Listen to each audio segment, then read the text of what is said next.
Usapang Bukas Isip 101. Gusto kong ipakita mo sa akin na talagang mahal mo ako. Jomar, buntis ako! Yes! Ang dami nagko-comment. Ang pilis na talaga ng pera.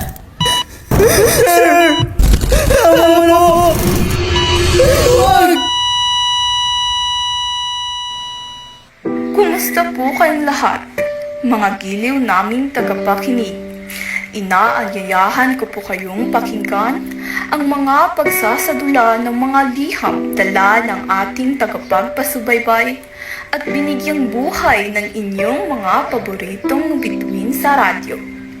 Mga kasaysayan tungkol sa mga batang naligaw sa landas, mga batang nahulog sa impluwensya, nabalot sa masamang imahinasyon at tumakas sa sakit ng kanilang mga nakaraan. Tunghayan natin ang isang makabagbag damdaming kwento ng pagsubok, pag-asa at pagtubos. Isang kwentong nagpapatunay na sa kabila ng madilim na kahapon, may liwanag na naghihintay sa bukas. Sa isang tahimik na baryo, may apat na matalik na magkaibigan. Sina Mia, Jomar, Tessa at Lando. Lumaki silang magkakasama. Sabay-sabay naglaro sa lansangan, sabay-sabay natutong mangarap. Ngunit habang tumatanda, unti-unti ring nagbabago ang takbo ng kanilang buhay. Malapit ng graduation natin. Anong plano nyo pagkatapos? Ako? Gusto kong pumunta sa Maynila. Mas malaki ang kita ron. Magkakolehiyo ako. Gusto kong maging engineer para maihawon ko si nanay at tatay. Ako, gusto ko lang ng tahimik na buhay. Ako? May pinagkakaabalahan na. Soon, yayaman ako. Ano na naman yung pinagkakaabalahan mo, Tessa? Secret muna. Malalaman nyo rin balang araw. Aba, exciting yan ah. Basta kami, susuporta sa'yo. Oo nga, kahit ano pa yan, nandito kami para sa'yo. Salamat, guys. Kayo rin, ha? Huwag niyong kakalimutan pag naging successful na tayo. Siyempre naman, kahit saan man tayo dalhin ng tadhana, ang pagkakaibigan natin ang pinakamahalaga. Tama. Kahit anong mangyari, solid tayo. Oo, walang iwanan.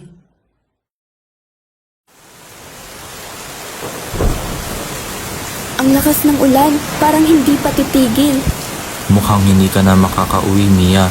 Delikado na sa daan. Kailangan kong umuwi, baka magalit si Mama at Papa. Ayos lang yan. May telepono naman tayo rito. Tatawag ako sa inyo. Sasabihin kong dito ka na matutulog. Pero, Jomar, Mia, ilang taon na tayong kasintahan, di ba? Alam kong mahal mo ako. Alam mong mahal kita. oo naman pero... Gusto kong ipakita mo sa akin na talagang mahal mo ako.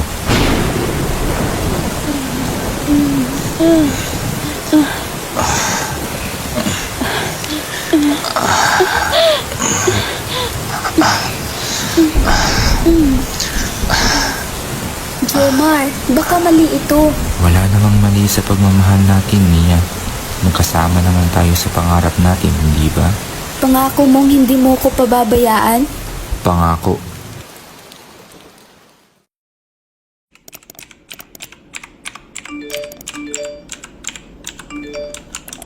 Sa mundo ng social media, madaling sumikat, madaling kumita, at madaling malunod sa ilusyon ng kasikatan.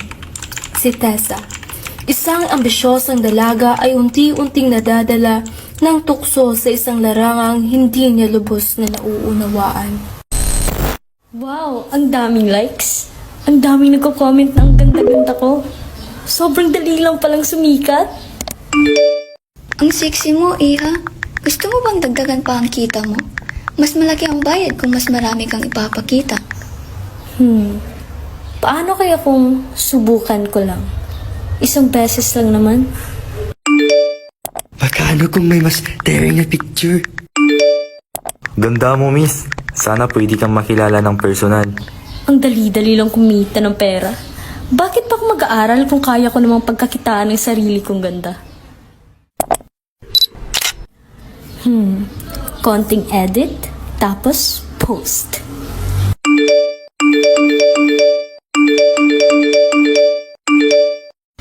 Yes! Ang daming nagko-comment. Ang bilis lang talaga ng pera. Iha, kung gusto mong kumita ng mas malaki, may kilala kong agency na tumatanggap ng mga katulad mo. Legal to at siguradong yayaman ka agad.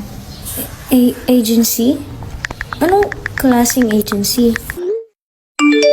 Mga model, pero hindi lang basta model. Maraming may gusto sa mga gandang tulad mo. Willing magbayad ng malaking halaga. Easy money, Iha. Hindi mo na kailangang maghirap. Maganda ba talaga tong ginagawa ko? Pero wala namang masama sa pagpo-post lang ng pictures, di ba?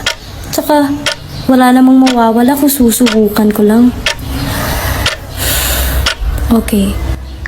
Sabihin mo kung paano ako makakasali sa agency mo.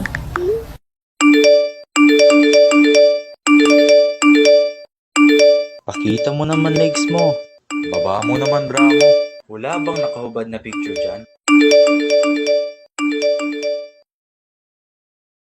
Sa tingin ng iba, si Lando ay isang tahimik at walang imik na binata. Ngunit sa kanyang katahimikan, may dinadala siyang sugat mula sa kanyang nakaraan. Isang lihim na hindi niya kailanman inakala na mangyayari sa kanya. Sir, bakit niyo ba ako pinapapunta rito ng mag-isa? Lando, alam kong mahirap ang buhay mo. Madalas kitang nakikitang maglalakad pauwi ng walang baon. Hindi mo ba gusto magkaroon ng mas magaan na buhay? Opo, sir. Mahirap po talaga. Pero, ano pong ibig niyong sabihin? Pwede kitang tulungan, pero dapat tulungan mo rin ako. Sir, ano pong ibig niyong sabihin? Lando, matagal na kitang inaasikaso. Pinapansin, pinoprotektahan. Hindi mo ba napapansin? Sir, di ko po alam kung anong gusto niyo. Ang gusto ko lang naman makasama ka. Mas madalas, kung gusto mong makatulong sa pamilya mo, madali lang ako kausap. Sir, ayoko po mag-isa rito. Gusto ko na pong umuwi. Lando, huwag ka namang mailang. Wala namang makakaalam. Sir, pakwalan niyo po ako. Huwag kang matakot, Lando. Masasanay ka rin.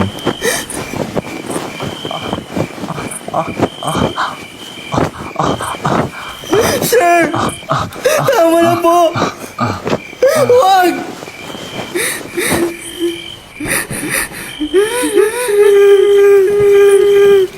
Walang sino man ang dapat tumanas ng ganitong uri ng pang-aabuso.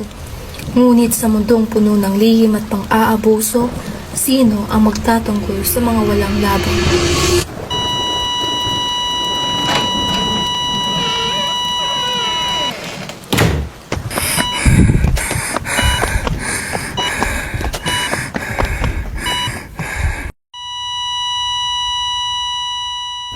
Sa isang iglap, bumagsak ang mundo ng magkakaibigan. Lahat sila ay naging biktima ng isang mundong puno ng tukso, kasalanan at sakit. At sa araw na ito, sa lugar na dati nilang pinaglalaruan, magkakaharap sila. Hindi bilang masayahing kabataan, kundi bilang mga taong sugatan at hindi alam kung paano magsisimula muli. Jomar, buntis ako. Ano? Paano nangyari to, Mia? Paano na tayo? Wala pa akong trabaho. Wala pa akong maipapakain sa pamilya natin. Jomar, natatakot ako. Hindi ko alam kung anong gagawin ko. Ayokong ipaalam sa mga magulang ko. Hindi nila ako matatanggap. Mia, hindi ko pa kaya maging ama. Paano ng pangarap ko? Ang pangarap natin. Minsan, iniisip ko kung anong halaga ko pa ngayon. Tessa, anong ibig mong sabihin? Alam niyo ba, akala ko madali lang ang buhay.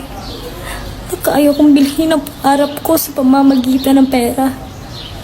Pero ang hindi ko alam, unti-unti kong binibenta ang sarili ko. hanggang sa wala nang natira sa akin. Ano bang pinasok mong gulo, Tessa? Nakipag-usap ako sa mga estranghero. Ipinakita ko ang sarili ko sa paraang hindi dapat. Hanggang sa hindi ko na maramdaman kung sino talaga ako. Ngayon, hindi ko alam kung may halaga pa akong natitira. Alam niyo, tayo pala, pare-pareho ng pinagdadaanan. Lando? Ako naman, hindi ko alam kung may halaga pa ako pagkatapos na nangyari sa akin. Anong ibig mong sabihin?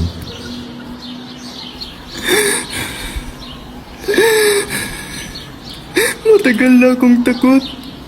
Matagal na akong gustong salita. Pero paano kung walang maniwala? Paano kung pagtawanan lang ako? Lando, nandito kami. Oo, Lando. Kaibigan mo kami. Bata pa lang ako. Natututo na akong matakot. Akala ko, kapag nanahimik ako, titigil ang sakit. Pero hindi. Kahit gaano kong subukang kalimutan, kahit ilang beses kong sabihin sa sarili kong ayos lang ako, hindi ako ayos. At ako, akala ko, ang pagiging lalaki ay tungkol lang sa pagiging matigas. Pero anong ginawa ko? Pinili kong takasan ang responsibilidad ko kay Mia. Natakot akong harapin ang kinabukasan namin. Sa gitna ng madilim na landas ng kanilang tinahak, doon lamang nila napagtanto. Hindi sila nag-iisa. Ang sakit na kanilang pasan, ang mga sugat na iniwan ng kanilang mga pagkakamali, hindi nila kailangang dalhin ng mag-isa. May pag-asa pa kaya tayo? Alam kong mabigat ang mga pinagdadaanan ninyo. Pero tandaan ninyo, hindi ito ang katapusan ng inyong mga kwento. Ate Vanji, paano kami magsisimula muli? Parang ang hirap bumangon mula sa mga pagkakamaling nagawa namin. Lahat tayo ay nagkakamali, Mia. Ang mahalaga ay ang ating desisyon na ituwid ang mga ito at magsimulang muli. Ako man ay naligaw ng landas noon, pero pinili kong magbago. Tama si Ate Banji. Noong una, akala ko rin wala ng pag-asa para sa akin. Niniwala akong habang buhay akong makukulong sa madilim na nakaraan ko. Pero natutunan kong hindi ito totoo. Lagi tayong may pagkakataong magbago. Paano ko harapin ang mga magulang ko? Paano ko mapapanagutan ang mga nangyari? Jomar, ang unang hakbang ay ang pagtanggap sa iyong responsibilidad. Hindi madali pero ito ang tamang gawin. Harapin mo sila ng may katapatan at ipakita mong handa kang ituwid ang mga pagkakamali mo. Ate Vanji, natatakot po ako. Parang wala nang halaga ang sarili ko dahil sa ginawa ko. Naiintindihan kita, Tessa. Ganyan din ang naramdaman ko noon. Pero alam mo ba kung ano ang unang bagay na natutunan ko rito? Ang pagpapatawad. Hindi lang sa iba, kundi sa sarili ko. Hanggat hindi mo pinapatawad ang sarili mo, mananatili kang nakakulong sa sakit ng nakaraan. Hindi ko alam kung kaya ko pang magtiwala sa iba, lalo na sa sarili ko. Lando, ang mga sugat ng nakaraan ay hindi madaling maghilom. Pero sa tulong ng mga kaibigan at pamilya, unti-unti kang makakabangon. Huwag mong isara ang puso mo sa mga taong nagmamahal sa iyo. Lando, natatakot din ako noon na magtiwala ulit. Akala ko, lahat ng tao ay mananakit lang. Pero natutunan kong hindi lahat ay ganon. May mga tao talagang nagmamahal sa atin at gusto tayong matulungan. Kailangan lang natin buksan ang puso natin sa kanila. Ate Vanji, paano namin sisimulan ang pagbabago? Magsimula kayo sa pagpapatawad sa sarili ninyo at sa isa't isa. Tanggapin ang mga pagkakamali at gamitin ang mga aral na natutunan bilang gabay sa bagong landas na tatahaki. Handa akong harapin ang mga responsibilidad ko. Hindi ko pababayaan si Mia at ang magiging anak namin. Kailangan kong humingi ng tawad sa mga taong nasaktan ko at magsimula ng bagong buhay na malayo sa mga maling desisyon. Salamat sa inyo. Kayo ang nagbibigay sa akin ng lakas para lumaban at maghiling. At lagi kaming nandito para sa isa't isa. Walang madaling daan patungo sa pagbabago, pero mas madali itong tahakin kapag may kasama kang handang umalalay sa'yo. Iyan ang espiritu. Tandaan ninyo, ang bawat araw ay bagong pagkakataon para itama ang mga mali at ituloy ang buhay ng may pag-asa.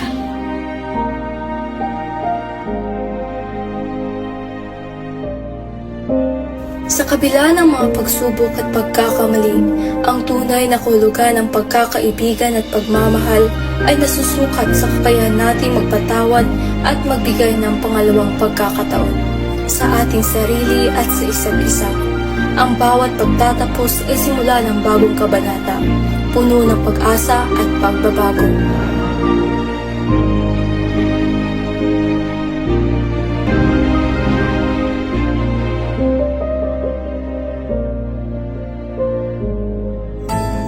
Masaya kong makita kayong lahat dito. Ilang linggo lang ang nakalipas, punong-puno ng takot, galit, pagsisisi ang mga puso ninyo. Pero ngayon, nandito kayo, handang harapin ang bagong bukas. Mahirap tanggapin ang mga pagkakamali, pero mas mahirap kung hindi mo bibigyan ang sarili mo ng pagkakataong magbago. Noong una, hindi ko alam kung may pag-asa pa ako. Akala ko, katapusan na ng mundo ko. Pero natutunan kong hindi ako ang mga pagkakamali ko. Mayroon akong kakayahang magsimula muli. Alam kong hindi ko mababago ang nakaraan, pero kaya kong bumawi sa hinaharap. Hindi lang para sa sarili ko, kundi para sa magiging anak namin. Hindi madali ang proseso ng pagbabago. Kailangan kong harapin ang lahat ng taong nasaktan ko, humingi ng tawad, at higit sa lahat, patawarin ang sarili ko. Pero salamat sa inyong lahat. Unti-unti kong natutunan na may halaga pa rin ako. Matagal kong kinulong ang sarili ko sa sakit at galit. Pero naisip ko, paano ako makakalaya kung hindi ko bibigyan ng pagkakataong gumaling ang sarili ko?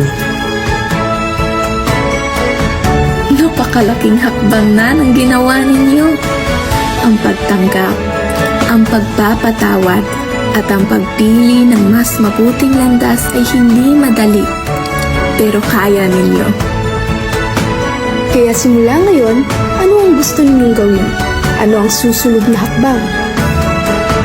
Gusto kong bumalik sa pag-aaral at ipakita sa anak ko balang araw na kahit nagkamali ako, pinili kong bumangon. Gusto kong maghanap ng trabaho at patunayan sa pamilya ko na kaya kong maging responsableng tao. Gusto kong patawarin ang sarili ko at matutong magtiwala ulit sa sarili ko at sa ibang tao. Gusto kong tumulong sa iba. Kung may mga kabataang naligaw rin ng landas, gusto kong ipakita sa kanila may pag-asa pa. Iyan ang diwa ng tunay na pagbabago. Hindi ito overnight na proseso, pero ang mahalaga, ginawa ninyo ang bawat hakbang patungo sa mas mabuting buhay. Ate Vanji, Ate Leia, pwede po ba akong humingi ng tulong? Walang problema. Nandito kami para sa'yo.